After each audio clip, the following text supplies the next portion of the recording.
এই যে বন্ধুরা শুনছো, নতুন নতুন রোমান্টিক ভালোবাসার গল্প পেতে ও শুনতে চাইলে আমাদের গল্পের ভান্ডার 2.0 চ্যানেলটি সাবস্ক্রাইব করে বেল বাটনটি অন করে দিও। লাইক কমেন্ট করতে মোটেই ভুলবে না কিন্তু। ধন্যবাদ সবাইকে। না বলা ভালোবাসার পর্ব 3। মনে হচ্ছে দরজায় কেউ দাঁড়িয়ে আছে। পিছনে ফিরতেই সেই একটা ঘটনার মুখে পড়লাম। রাফি দাঁড়িয়ে আছে, আমার হাতে ডায়েরি, কিন্তু এবার দরজার মুখে দাঁড়িয়ে আছে। পালানোর কোনো পথ নেই। আমার দিকে এগিয়ে আসতেই একটা দৌড় দেওয়ার ব্যর্থ চেষ্টা করলাম। রাফি ধরে ফেলেছে, দেয়ালের সাথে ঠেস দিয়ে চেপে ধরছে। ভয় লাগছে খুব, মারবে কি না জানি না। রাফি বলল, সোনামণি এবার ডায়েরিটা দাও। সাইমা বলল, যদি না দেই তবে? রাফি বলল, আমি জিতেছি এবার, তাই আমি ডায়েরিটা পেয়ে যাব।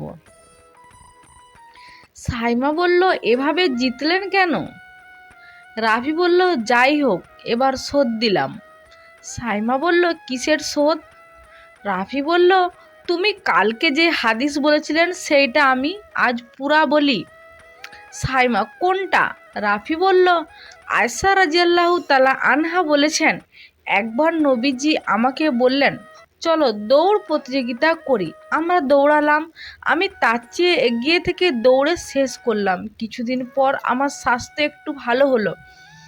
তিনি আবার একদিন প্রতিযোগিতায় দিতে বললেন। এবার তিনি জয়ী হলেন।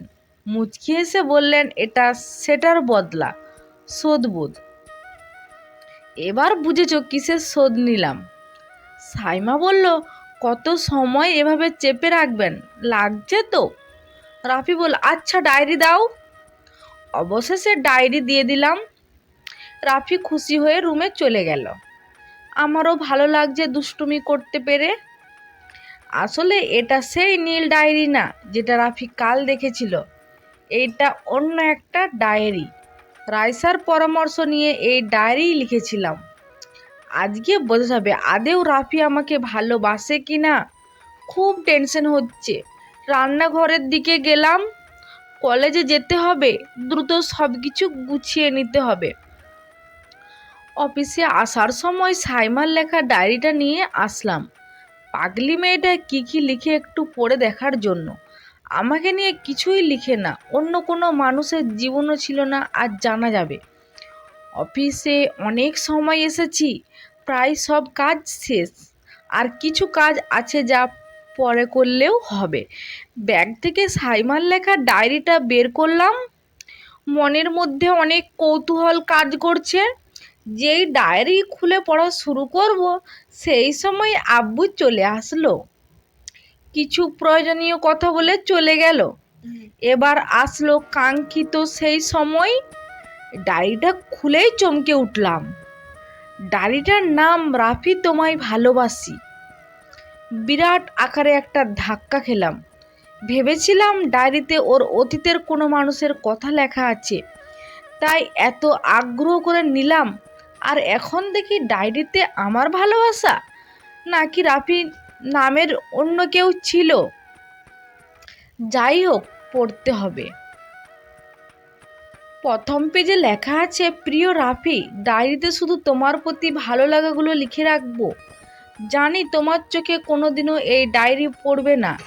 যদি কোনোদিন খুঁজে পাও, তবে বুঝতে পারবে তোমাকে নিয়ে কত স্বপ্ন দেখি, কত স্বপ্ন বুনি। ভাবছো সামান্য সামনি আপনি বলি, আর এখন তুমি বলছি কেন? ভাবারই কথা। উত্তর না হয় পেলে, ভালোবাসি শুধু তোমায়। এইটুকু পড়ে আবার একটা ধাক্কা খেলাম। তবে পড়ে বেশ ভালোই লাগছে। একটা মেয়ে আমাকে ভালোবেসে কিছু লিখেছে, সেটা পড়তে ভালো লাগবে না? সেটা তো হতেই পারে না। গভীর আগ্রহ নিয়ে পরের পেজে গেলাম। দ্বিতীয় পেজে লেখা, তোমার মুখের হাসিটা চাঁদের থেকেও সুন্দর, কিন্তু মুখটা এমন গোমড়া করে রাখো কেন? তৃতীয় পেজে লেখা, এত সুন্দর করে পাগড়ি পরে চলাফেরা করলে যে কোনো মেয়েই তোমাকে পেতে চাইবে। আমি তো আর তাদের থেকে আলাদা নয়।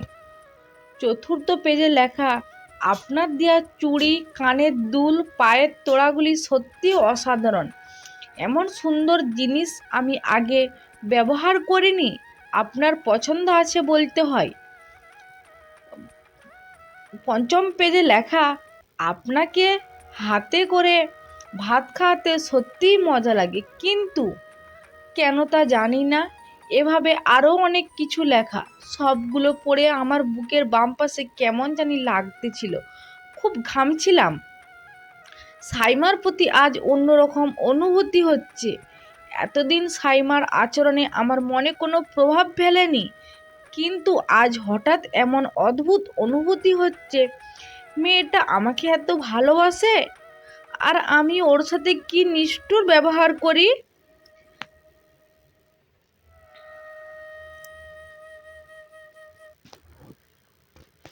সাইমার প্রতি এবার একটু আকৃষ্ট হয়ে পড়লাম। ওর প্রতি শ্রদ্ধা বেড়ে গেল। কোনো কারণ ছাড়াই আজ অফিস থেকে চলে আসছি। সাইমার কলেজ থেকে আসতে আরও 2 ঘন্টা সময় লাগতে পারে। বিছানায় শুয়ে আছি, বাইরে পরিবার দেখতেছিলাম। গাছে একজোড়া পাখি এসে বসেছে, অনেক সময় ধরে বসে আছে। পাখিগুলো দেখতে অনেক সুন্দর, কিচিরমিচির ডাকে মন জুড়িয়ে যাচ্ছে। ছোট ছোট আরও কয়েকটা পাখিও বসে আছে। গাছগুলোতে বিভিন্ন ফল ধরেছে, আবার ফুলও ফুটেছে। এমন একটা পরিবেশ সবার ভালো লাগবে। এতদিন আমারও ভালো লাগতো, কিন্তু আজ বারবার শুধু সাইমার লেখা ডায়েরির কথাগুলো মনে পড়ছে। কোনোভাবেই বুঝতে দেওয়া যাবে না ওর প্রতি আমি দুর্বল হয়ে পড়েছি। 7-5 ভাবতে ভাবতে ঘুমিয়ে পড়েছি। মুখের ওপর পানি ছেটা লাগলো, তাহাজ্জুদের সময় হয়ে গেছে মনে হয়। চোখ খুলে গেছি। সাইমা সবেমাত্র গোসল করে চুল আঁচড়াচ্ছে। ভেজা ভেজা শরীর আর পানি পড়া চুল দেখে এক প্রকার ক্রাশ খেলাম। মেয়ের নাকি ভেজা গায়ে অনেক সুন্দর লাগে। আজ তা নিজের চোখে দেখছি, সত্যি অসাধারণ লাগছে।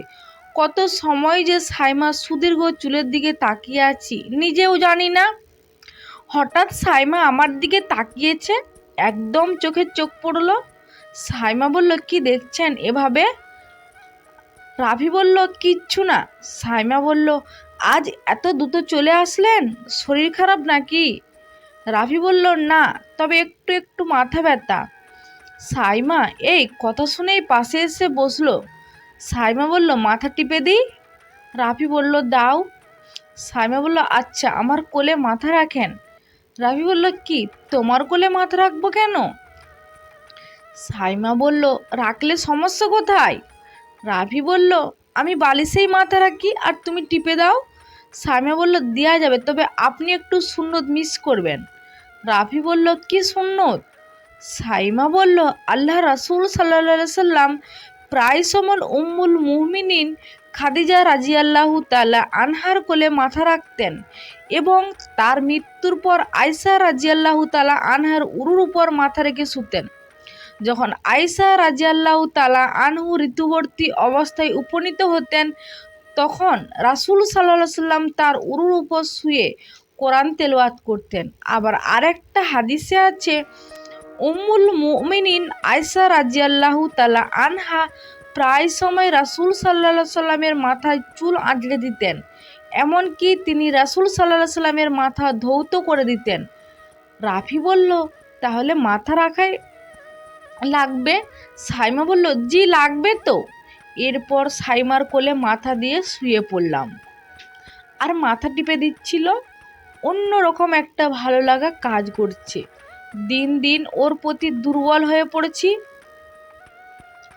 সন্ধ্যা থেকে প্রচণ্ড ঝড় হচ্ছে, দীর্ঘ সময় কারেন্ট নেই, অনেক রাত হয়ে গেছে, কিন্তু আজ সাইমার কোনো সাড়া শব্দ নেই। কোথাও আছে বুঝতেও পারছি না। পড়াশুনো করছে নাকি তাও জানি না। আজকে খেতেও ডাকলো না, একটু দেখে আসবো, যাই দেখে আসি, এই ভেবে রুম থেকে বের হয়ে চলে আসলাম। আজ 7 দিন হলো ওর ডায়েরি পড়েছি। এরপর থেকে আস্তে আস্তে সাইমার প্রতি দুর্বল হয়ে পড়েছি, বিশেষ করে ওর লম্বা ঘন কালো চুলের প্রতি। সাইমার স্টাডি রুমের দরজায় এসে দাঁড়ালাম। একটা নয়নবিরাম দৃশ্য দেখতে পেলাম, তাই কোনো কথা না বলে চুপ করে দাঁড়িয়ে আছি। টেবিলের পাশে একটা মোমবাতি জ্বলছে। সাইমা চুলগুলো ছিঁড়ে দিয়ে বসে আছে, কিছু একটা লিখছে। বাইরে ঝড় অনেকটা কমে গেছে, মাঝে মাঝে দমকা দমকা বাতাস আসছে। এবার খুব জোরে রকটা দমকা বাতাস আসলো, মোমবাতিটা প্রায় নিভেই যাবে। এমন সময় সাইমা হাত দিয়ে আটকে ফেলল। বাতাসে সাইমা সুদীর্ঘ কালো চুলগুলো এদিক ওদিক নড়ছে। অন্যরকম একটা ভালো লাগে কাজ করছে মনের মধ্যে। সাইমাকে আর ডাকলাম না, রুমে ফিরে আসলাম। ল্যাপটপ নিয়ে কিছু অফিসিয়াল কাজ করতেছিলাম, কাজে মন বসছে না কোনোভাবেই। এই নিয়ে 3বার সাইমার রুমে গেলাম। বারবার ওই খোলা চুলগুলো দেখার জন্য পাগল হয়ে যাচ্ছি। খুব খিদে লেগেছে, এইবার আর না ডেকে পারলাম না। রাফি বলল, এই সাইমা, আমাকে কি না খাবে রাখবে আজ? সাইমা বলল, ইস, আমি না ভুলে গেছি। রাফি বলল, কেন, তোমার খিদে লাগেনি? সাইমা বলল, লেগেছিল, সন্ধেবেলায় খেয়ে নিয়েছি একাই। প্রতিদিন খেতে ডাকি, খেয়ে চান না, আজ একাই খেতে হবে। রাফি বলল, রাগ উঠছে কিন্তু। সাইমা বলল, তাই নাকি? বসেন বসেন, বসে যান। রাফি বলল, এই দুষ্টু, চলো, খুব খিদে লাগছে। সাইমা বলল, যেতে পারি, তবে আমার একটা আবদার আছে। রাফি বলল, কি আবদার বলো? সাইমা বলল, আমাকে হাতে করে খাইয়ে দিতে হবে। রাফি বলল, শখ কত? সাইমা বলল, জানেন, হাদিসে পড়েছি, আল্লাহর রাসূল সাল্লাল্লাহু আলাইহি সাল্লাম বলেন, তুমি আল্লাহর সন্তুষ্টির উদ্দেশ্যে যা ব্যয় করবে তার উত্তম প্রতিদান পাবে, এমনকি স্বীয় স্ত্রীর মুখে তুলে দেওয়া লোকমার বিনিময়। এজন্য তো একটু শখ করতেই পারে, তাই না? রাফি বলল, আচ্ছা চলো। আর কয়েকদিন পর কলেজে আসতে পারবো না, পরীক্ষার জন্য বাড়ি থেকেই প্রিপারেশন নিতে হবে। তাই একটু সকাল সকাল কলেজে আসি, যাতে রাইসার সাথে আলোচনা করে কিছু করতে পারি। আজকে রাইসার আসতে দেরি হচ্ছে, কিন্তু কেন বুঝতে পারছি না। রাস্তায় ভিড়ও হতে পারে। আশেপাশের প্রকৃতি দেখতেছিলাম। কলেজের পুকুরের পাশে অনেক ধরনের গাছ লাগানো, গাছে হরেক রকম রং বেরঙের পাখির সমাহার। কলকল ধ্বনিতে মুগ্ধ হয়ে যেতে হয়। এর মধ্যে একটা জোড়া পাখির দিকে চোখ গেল, জড়া ধরে বসে আছে, দেখতে সত্যিই অসাধারণ লাগছে। দেখে মনে পড়ে গেল সূরা জারিয়াতের আয়াত, আমি প্রত্যেক বস্তু সৃষ্টি করেছি জোড়ায় জোড়ায়, যাতে তোমরা উপদেশ গ্রহণ করো। এসব ভাবতে ভাবতেই অনেক সময় চলে গেল, তবুও আজ রাইসা আসছে না। খুব অসহ্য লাগছে। বারবার কল দিচ্ছি, কিন্তু রিসিভ করছে না। তখন মনে পড়ল রাসূল সাল্লাল্লাহু সাল্লামের একটা কাহিনী। রাসূল সাল্লাল্লাহু সাল্লাম প্রতিশ্রুতি রক্ষা করার জন্য এক স্থানে 3য় দিন অবস্থান করেছিলেন, আর আমি 1 ঘন্টাও পারছি না। রাইসা বলল, সরি সাইমা, আমি রাস্তায় খুব ভিড়ে আটকে গেছিলাম। যাই হোক, এখন তো আর কিছু বলার সময় নেই, ক্লাসে চল। সাইমা বলল, আচ্ছা ঠিক আছে, চলো, ছুটির পরে একটু কথা বলবো। ক্লাস শেষ, আমি আর রাইসা বাইরে চলে আসলাম। রাইসা বলল, আমি একটা টিপস দিব, শোন। সাইমা বলল, হ্যাঁ বল। রাইসা বলল, মাঝে মাঝে যদি কাউকে কিছু কিনে দেয়া যায়, তবে কিন্তু তার মন নরম হয়ে যায়। তাই তুই রাফিকে কোনো কিছু গিফট কর। সাইমা বলল, কিন্তু কি দেয়া যায়? রাইসা বলল, কি আর দিবি, কিছু ইসলামিক বই দেয়া যায়, ধর স্বামী স্ত্রীর অধিকার সম্পর্কে, এগুলি পড়লে ওর মন নরম হবে। সাইমা বলল, আচ্ছা দাঁড়া।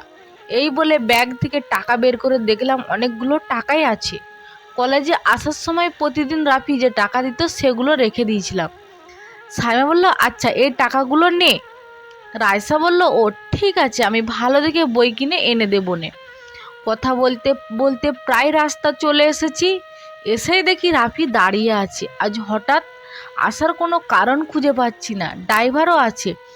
আমাকে দেখেই কল কেটে দিল। আমি রাইসার সাথে রাফির পরিচয় করিয়ে দিলাম। রাইসা বলল, ভাইয়া আপনি তো আমাদের মাঝে মাঝে দেখতে আসতে পারেন, বাড়িতে না হয় দাউত নাই দিলেন। রাফি বলল, সাইমার সাথে যেতে পারো না? সাইমা বলল, আমি নিয়ে যাব। রাফি বলল, হ্যাঁ যাবে। রাইসা বলল, আয়েশার কাছে তার ছেলেবেলার বান্ধবীরা আসতো, তার বয়স তখন কমই ছিল, পুতুল খেলতে পছন্দ করতেন, সৈয়দের সাথে তিনি খেলতেন।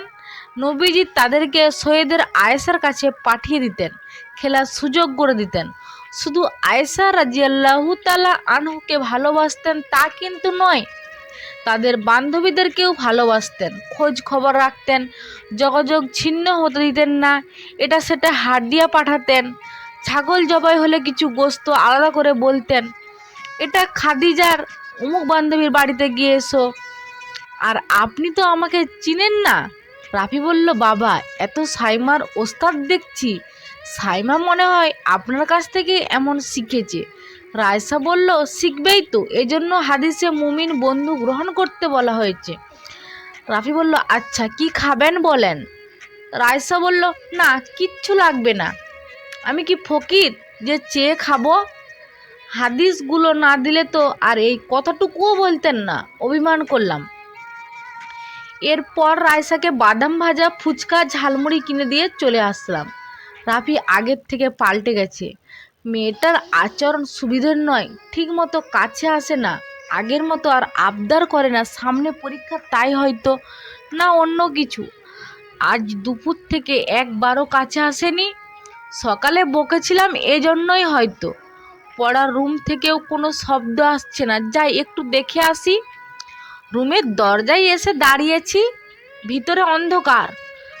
আস্তে করে দরজা খুললাম, জানালার পাশে চুলগুলো এলোমেলো করে দাঁড়িয়ে আছে, ভালোই লাগছে দেখতে। ফ্যানের বাতাসে পর্দা উড়ছে, সাথে মাথার খোলা চুলও, কিন্তু ওর মুখের দিকে চোখ পড়তে বুকের বাম পাশ ব্যথা করে উঠল। জানালার গ্রিল ধরে আছে ঠিকই, কিন্তু চোখ দিয়ে অঝরে পানি পড়ছে। শ্রাবণের আকাশ থেকে বৃষ্টি হচ্ছে, বাইরে চাঁদের আলোয় খুব ভালো করেই সেটা বোঝা যাচ্ছে, কিন্তু এ কাঁদছে কেন? আমি সকালে বকেছিলাম এজন্যই হয়তো। আস্তে করে পাশে গিয়ে দাঁড়িয়ে পিছন থেকে জড়িয়ে ধরলাম। এমন একটা আচরণ হয়তো সাইমার কল্পনার বাইরে ছিল। অপ্রস্তুতভাবে বলে উঠল, কে? রাফি বলল, আমি রাফি। সাইমা বলল, আপনি? রাফি বলল, কি হয়েছে, চোখে পানি কেন? সাইমা বলল, না এমনি। রাফি বলল, বিছানায় বসো, এবার বলো কি হয়েছে। সাইমা বলল, না তেমন কিছুই না, এমনিতেই। রাফি বলল, আমাকে মিথ্যা বলো না, সত্যি করে বলো কি হয়েছে। সাইমা বলল, কিছু না। রাফি বলল, সকালে বকেছিলাম তাই। সাইমা বলল, না। রাফি বলল, তবে? সাইমা বলল, মন খারাপ তাই। সাইমার কথা শুনে খুব রাগ হচ্ছে, কিন্তু রাগ কন্ট্রোল করলাম। একবার একটা হাদিস পড়েছিলাম, সাফিয়া রাজিয়াল্লাহু তাআলা আনহার এক সফরে নবীজি সফর সঙ্গী হয়েছিলেন। সাফিয়া রাজিয়াল্লাহু তাআলা আনহা কিছুটা ধীরে পথ চলছিলেন, পিছিয়ে পড়েছিলেন। নবীজি তার কাছে এগিয়ে গেলেন, গিয়ে দেখলেন সাফিয়া কাঁদছেন আর বলছেন, আপনি আমাকে একটা ধীরগামী গাধা সওয়ার করিয়েছেন। নবীজি স্নেহ ভরে সাফিয়ার চোখে অশ্রু মুছে দিলেন, তাকে না কেঁদে চুপ করতে বললেন। তাই আমি আবারও জিজ্ঞেস করলাম, রাফি? বলল, তোমার কি হয়েছে সেটা না বললে বুঝতে পারছি না, তুমি কেন কাঁদছো বলো, আমি কি ভেবে নিব যে তুমি আমার আচরণে কাঁদছো? সাইমা বলল, আসলে সেটা না। রাফি বলল, তাহলে? সাইমা বলল, বিয়ের পরে মায়ের বাড়িতে দুবার গিয়েছি, 1 মাস হলো বাবা মাকে দেখিনি, তাই মন খারাপ হচ্ছিল। রাফি বলল, ও এ বিষয়, আগে বললেই পারতে, নিয়ে যেতাম। চলো দুজন মিলে কাল যাই তাহলে। সাইমা বলল, সত্যি? রাফি বলল, হ্যাঁ সত্যিই যাব। সাইমার মুখে একটু হাসি ফুটেছে, মন খারাপ হওয়ারই কথা, যেই বাড়িতে 18-19 বছর কাটিয়েছে সেই বাড়ি ছেড়ে থাকতে কষ্ট হয় স্বাভাবিক। আমি নিজেই নিজের রুম ছাড়া ঠিকমতো ঘুমাতে পারি না, কোলবালিশ না পেলে একা একা মনে হয়, আর সেখানে সাইমা 18-19 বছর কাটানো জিনিসের ভালোবাসা ভুলে এই বাড়িতে আমার অত্যাচার সহ্য করছে। ভাবছি আর এমন করব না। আবার সাইমাকে পরীক্ষাও করতে ইচ্ছে হচ্ছে। ও আর কতদিন সহ্য করতে পারে। কাল সকালে শ্বশুর বাড়ি যাচ্ছি, ভালোই লাগছে। এবার একটু অন্যরকম ফিলিংস কাজ করছে। সকাল সকাল আমি আর সাইমা বের হয়ে পড়েছি। প্রাইভেট কারও নিয়েছি। বাজার থেকে অনেক কিছু কেনার পরামর্শ দিয়েছে আব্বু। শ্বশুর বাড়ি যাচ্ছি, কিছু হাদিয়া নিলে কি আর হয়। আর হাদিসের উপহার দেওয়ার উপর গুরুত্ব দেওয়া হয়েছে। মহানবী সাল্লাল্লাহু আলাইহি ওয়াসাল্লাম বলেন, তোমরা পরস্পর উপঢৌকন বিনিময় করো, এতে করে তোমাদের মহব্বত বৃদ্ধি পাবে। আমি আর সাইমা পাশাপাশি বসে আছি। আমাদের ড্রাইভারকেও নিয়ে এসেছি। বেশি দিন থাকবো না, 3 দিন মতো থাকার প্ল্যান আছে। আর বেশি দিন না থাকাই ভালো। বেশি দিন থাকলে বাড়ির মানুষের বিভিন্ন সমস্যা হয়। সাইমার বাড়িতে চলে আসছি এভাবে না জানিয়ে আসায় সাইমার আব্বু আম্মু সবাই অবাক। আমি এসেই সালাম দিলাম। অবশ্য এটা সাইমাই শিখিয়ে দিয়েছে। পুরো বাড়িটাই ফাঁকা। ওর আব্বুর শরীরটা খারাপ। অনেক সময় বসেছিলাম, বেশ খুশিও হয়েছে। সাইমার বাড়ির সবাই আমাকে দেখে অনেক খুশি হয়েছে। আর আমি বাড়ির ছোট জামাই, তাই একটু বেশি আদর পাচ্ছি। সকাল থেকে আমি আর সাইমা একসাথেই ছিলাম। অনেক দিন পর একসাথে এত সময় কাটাচ্ছি। এর মাঝে সাইমার আম্মু খাওয়ার জন্য ডাকলো। আমার যেতে একটু লজ্জা হচ্ছে, তাই যেতে চাইনি। সাইমার আম্মু জোর করেনি, একটা একটা করে 7-8 রকমের খাবার নিয়ে আসলো। আমি তো পুরাই অবাক। রাফি বলল, এই সাইমা। সাইমা বলল, কি? রাফি বলল, এত কিছুর আয়োজন কেন? সাইমা বলল, তাতে কি হয়েছে? মেহমানদারি করা হচ্ছে, বুঝলেন না? রাফি বলল, তাই বলে এত কিছু? সাইমা বলল, বিশ্বনবী হযরত মুহাম্মদ সাল্লাল্লাহু আলাইহি ওয়াসাল্লাম ছিলেন মেহমানদারির উজ্জ্বল দৃষ্টান্ত। অনেক সময় অতিথি আপ্যায়ন করতে গিয়ে তাকে তার পরিবারকে অনাহারে থাকতে হয়েছে। নিজ ঘরে মেহমানদের থাকা খাওয়ার ব্যবস্থা করতে না পারলে তিনি মেহমানদের কোনো ধনী সাহাবীর বাড়িতে পাঠিয়ে দিতেন। নবী হওয়ার আগে থেকেই তিনি অতিথি সেবায় সচেষ্ট ছিলেন। সর্বপ্রথম ওহীপ্রাপ্ত হয়ে অনেকটা বিচলিত হয়ে পড়েছিলেন মহানবী সাল্লাল্লাহু আলাইহি সাল্লাম। হযরত খাদিজা রাদিয়াল্লাহু তাআলা আনহা তখন তাকে সান্ত্বনা দিয়েছিলেন। আর আমাদের তো তেমন অভাব নেই, তাই না? রাফি বলল, অনেক কথা হয়েছে, আমাকে খাইয়ে দিবে আর হাদিস বলবে। খিদে লাগছে না? সাইমা বলল, খাইয়ে দিব? রাফি বলল, হ্যাঁ দেবে, কত নেকি হবে, তাই না? সাইমা বলল, জি দিচ্ছি। সাইমা বলল, কোনটা আগে দিব? রাফি বলল, যেটা ভালো হয়। বলল, ঠিক আছে। রাফি বলল, বলো তো সর্বপ্রথম কে মেহমানদারিতার প্রথা চালু করেন? সাইমা বলল, মনে পড়ে না। রাফি বলল, জানো না? সাইমা বলল, জি জানি না, আপনি বলেন। রাফি বললেন, হযরত ইব্রাহিম আলাইহিস সালাম। হযরত ইবনে আব্বাস রাদিয়াল্লাহু তাআলা আনহু থেকে বর্ণিত, ইব্রাহিম আলাইহিস সালামের কাছে প্রেরিত ফেরেশতাদের দলে হযরত জিবরাইল আলাইহিস সালাম, মিকাইল ও ইসরাফিল আলাইহিস সালাম ছিলেন। তারা মানুষের আকৃতি ধারণ করে ইব্রাহিম আলাইহিস সালামের কাছে আগমন করেন। তিনি তাদের মানুষ মনে করে তাদের জন্য অতিথিয়তার আয়োজন করেন। ইব্রাহিম আলাইহিস সালাম এই পৃথিবীতে সর্বপ্রথম মেহমানদারির প্রথা চালু করেন। সাইমা বলল, ও আচ্ছা। খাওয়ার মাঝে ইচ্ছা করে হাতে একটা কামড় দিলাম। সাইমা বলল, ইস লাগছে তো। রাফি বলল, শোনো, এত কিছু রান্না করতে নিষেধ করবে, বুঝলে? সাইমা বলল, পারবো না, এত কিছু রান্না হবে। রাফি বলল, না। সাইমা বলল, মেহমানদারির কত গুরুত্ব। মহানবী সাল্লাল্লাহু আলাইহি সাল্লাম বলেন, তোমরা দয়াময় আল্লাহর ইবাদত করো, অতিথিদের মেহমানদারি করো এবং পারস্পরিক সালাম বিনিময় করো আর নিরাপদে জান্নাতে প্রবেশ করো। কথিত আছে, হযরত ইব্রাহিম আলাইহিস সালামের কাছে প্রতি রাতে 3 থেকে 10 বার, কখনো 100 জন পর্যন্ত মেহমানের সমাগম ঘটত।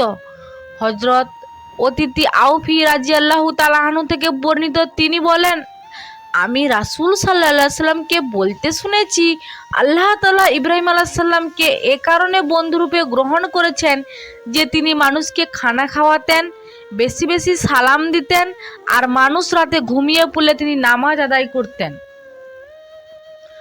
মহানবী সাল্লাল্লাহু আলাইহি সাল্লাম ইরশাদ করেছেন, যে ব্যক্তি আল্লাহ ও পরকালের প্রতি বিশ্বাস রাখে সে যেন তার মেহমানকে সম্মান করে। রাফি বলল, ওরে বাপ রে, হয়েছে, এবার থামো, আর আম্মুকে বলে দিও আমি কাল থেকে সবার সাথেই খাবো। সাইমা বলল, আচ্ছা। শ্বশুর বাড়িতে আসা 3 দিন হলো, আজকে বিকেলে চলে যাব। বেশ ভালোই গেল কয়দিন। সাইমার বড় 2 বোন আর তাদের মনের মানুষও আসছিল। সবাই আমাকে অনেক ভালোবেসেছে। সাইমা আপুরা কালকে চলে গেল, আর আজ আমি আর সাইমা চলে যাব। চলে যাবার পর সাইমার আব্বু আম্মু আবার একা হয়ে যাবে। এতদিন এই বাড়ির সব দায়িত্ব 2 দুলাভাইয়ের ওপর ছিল, এখন আমার উপরেও। সাইমার আব্বু আর আম্মু অনেক ভালো মানুষ, অনেক মিশুক স্বভাবের, এজন্যই হয়তো সাইমা এমন হয়েছে। দুপুরে প্রচুর বৃষ্টি হচ্ছে, অবিরাম বৃষ্টি, থামার কোনো নাম নেই। চারিদিকে পরিবেশ শান্ত। জানালার পাশে বসে বসে বৃষ্টি দেখতে আর ভালো লাগছে না। রাফি বলল, সাইমা, ও সাইমা। সাইমা বলল, ডাকছেন কেন, কি হলো? রাফি বলল, এই চলো বৃষ্টিতে ভিজি। সাইমা বলল, না না, ভেজা লাগবে না, শরীর খারাপ হবে। রাফি বলল, ধুর, কিচ্ছু হবে না, চলো তো। সাইমা বলল, আরে না, জ্বর আসবে, ভেজা লাগবে না একদম। রাফি বলল, চুপচাপ চলো। এ বলে হাত ধরে নিয়ে বাড়ির উঠানে চলে গেলাম। আহ, কি বৃষ্টি, শান্ত পরিবেশে ভিজাই দুজন।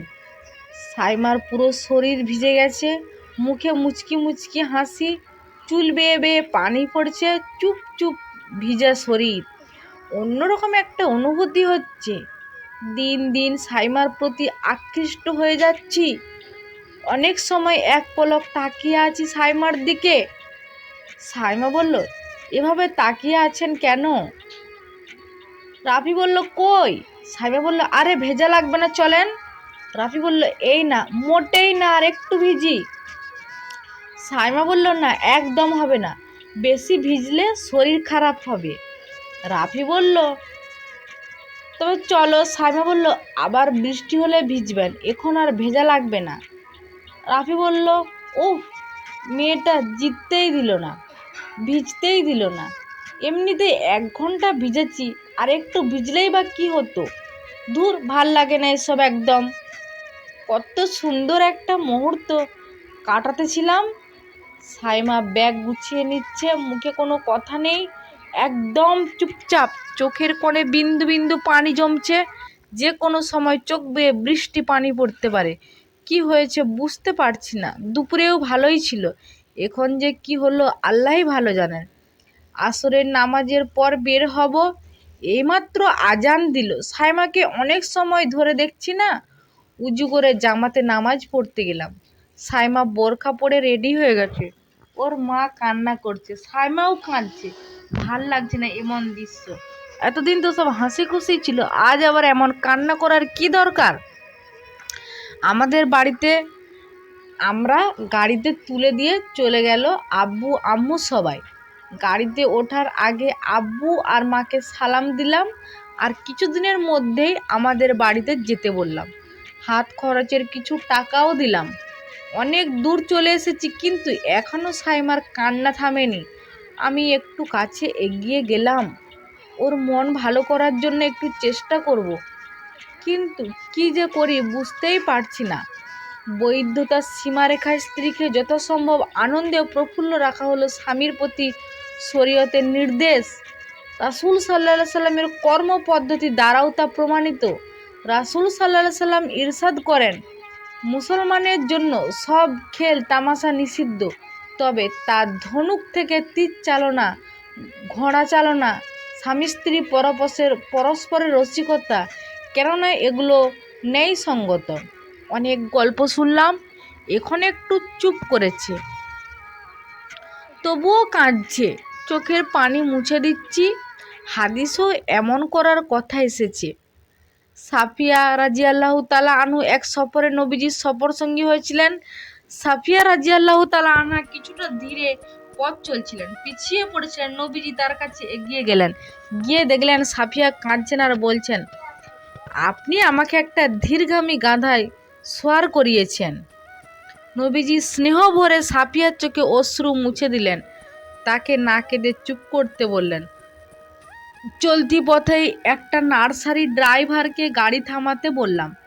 আমি আর সাইমা নার্সারির ভিতরে গেলাম, ভাবছি অনেকগুলো গোলাপ গাছ কিনবো। সেই দিন সাইমা শখ করলো, একটু হলেও শখের দাম দিতে হবে, তাই না? আগে হলে হয়তো শখ পূরণ করতাম না, কিন্তু সাইমার প্রতি দিন দিন যে পরিমাণ দুর্বল হয়ে যাচ্ছি, তাতে না করে পারছি না। আর রাসূল সাল্লাল্লাহু আলাইহি সাল্লাম স্ত্রীদের শখ পূরণ করতেন। আয়েশা রাদিয়াল্লাহু তাআলা আনহু বলেন, একদা মসজিদের কাছে হাবশি ছেলেরা যুদ্ধাস্ত্র নিয়ে খেলা করছিল। রাসূল সাল্লাল্লাহু আলাইহি সাল্লাম আমাকে আড়াল করে দাঁড়িয়েছিলেন, আর আমি হাবশিদের খেলা দেখছিলাম যতক্ষণ না আমার খেলা দেখার শখ পূর্ণ হয়েছে। রাসূল সাল্লাল্লাহু আলাইহি সাল্লাম ততক্ষণ কষ্ট করে আমার জন্য পূর্ণ সময় দাঁড়িয়েছিলেন। তোমরা ভেবে দেখো, একজন অল্প বয়সী খেলা পাগল মেয়ে কতক্ষণে তার শখ পূরণ হবে। নার্সারিতে অনেক রকমের গোলাপ গাছ আছে। সাইমার পছন্দ মতো 15-16টা গাছ কিনলাম, লাল, হলুদ, সাদা, গোলাপি, আরও কয়েক রঙের গোলাপ, বিভিন্ন সাইজের পিস। বাড়িতে চলে আসছি, আমি আর সাইমা মিলে সব গাছগুলো লাগালাম ছাদে। বেশ সুন্দর লাগছে তো, মেয়েটার পছন্দ আছে বলতে হয়। মায়ের বাড়ি থেকে আসার পর কিছুই ভালো লাগছে না, মন খারাপ, যেন যেতেই চাইছে না। রাফি অনেক চেষ্টা করছে, কিন্তু আজব বিষয়, রাফি সব সময় আমার সাথে খারাপ ব্যবহার করে, কিন্তু মাঝে মাঝে এমন ভালো ব্যবহার করে কেন? পড়ার রুমের সামনে বারান্দায় দাঁড়িয়ে আছি। দুপুরে একদিকে বৃষ্টি হচ্ছে, ভেজা ভেজা পরিবেশ, ঠান্ডা ঠান্ডা বাতাস হচ্ছে, চুলগুলো ভেজা, তাই মেলে দিলাম। আজকেও সেই ফ্ল্যাটের দিকে চোখ পড়লো। একটা দম্পতি, ছোট একটা বাচ্চাও আছে। এখন রুমের সামনে এসে বসে আছে, বাচ্চাটার সাথে খেলা করছে। এক সময় আমিও এমন একটা স্বপ্ন দেখতাম, আমার একটা ছোট্ট সংসার, স্বামী, সন্তান, অল্প উপার্জন হলেও ইসলামিকভাবে চললেই দিন চলে যায়। আমার একটা ছেলে হবে, একটা মেয়ে হবে, দুজনকেই হেফজ পড়াবো। এক সময় আমার সন্তান অনেক বড় হয়ে আলেম হবে আর আমাকে রত্নগর্ভা বলবে। অন্যদের মতো আমিও কোনো এক রাতে কারো বুকে মাথা রেখে ছেলে মেয়েদের নাম ঠিক করব। কতই মা স্বপ্ন দেখতাম, আর হয়তো কোনো দিন পূরণ হবে না। রাফি আর আমাকে মেনে নিবে না কোনো দিন। চোখের সামনে একটা হ্যাপি দম্পতি দেখে বুকের বাম পাশে না পাওয়ার বেদনায় কুড়ে খাচ্ছে।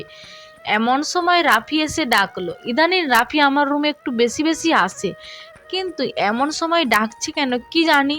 7-5 ভাবতে ভাবতে চলে গেলাম।